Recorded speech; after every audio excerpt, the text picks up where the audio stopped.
अब हामी त्यसरी नै कुराकानी गर्नु पर्यो, एकदमै डराएर, एकदमै औपचारिक रूपमा, एकदमै राम्रो राम्रो शब्दहरू छानेर है त्यसरी गरिराख्न जरुरी रहेन रहेछ है। वास्तवमा हाम्रो मनमा, हाम्रो हृदयमा जे छ परमेश्वरलाई हामी त्यही पोख्न सक्छौँ है। हन्नाले कसरी प्रार्थना गरिन् अरे त हजुर, एकदमै मनको व्यथा है पोखेर परमेश्वरसँग खुल्ला हृदयले उहाँ गुवा रोएर कसले के भन्ला भनेर प्रार्थना गरेकी थिइन् त हन्नाले।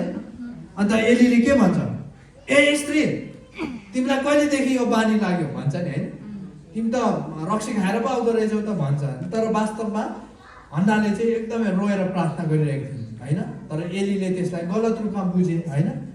त्यसकारण हामी पनि परमेश्वरसँग त्यसरी नै खुल्ला हृदयले एकदमै स्वतन्त्र भएर प्रार्थना गर्न सक्छौँ। वास्तवमा मलाई लाग्छ त्यही प्रार्थना चाहिँ सुनाइ हुन्छ। आमेन। एकदमै हो अरूलाई सुनाउने राम्रो राम्रो शब्दले होइन सुनाउने हिसाबले गरेको प्रार्थना भन्दा मलाई त लाग्छ जे हामी मनले प्रार्थना गर्छौँ त्यही प्रार्थना सुनाइ हुन्छ है। त्यस कारणले गर्दाखेरि एकदमै शब्दहरू छानेर होइन।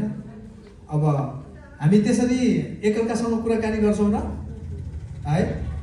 यदि मैले मेरो मिसेसलाई म तिमीलाई माया गर्छु भनेर भन्नु पर्यो भने म कसरी भन्छु होला भन्नुहोस् त कसरी भन्छु होला? तपाईँहरूलाई के थाहा है, मै भनिदिन्छु है। म तिमीलाई एकदमै औधी माया गर्छु भन्छु क्या। त्योभन्दा बेसी केही पनि भन्नु पर्दैन, त्यति भने चाहिँ बुझिहाल्नुहुन्छ है। अब त्यस्तो भन्नुपर्छ, तिम्रो आँखा गुच्चा जस्तो, तिम्रो केस त कति राम्रो, तिमी त चन्द्रमा जस्तो भन्नुपर्छ र? भन्नु पर्दैन। वास्तवमा त्यो भनिराख्नु पर्दैन होइन।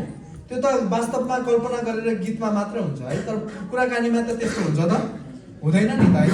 अनि त्यस कारणले परमेश्वर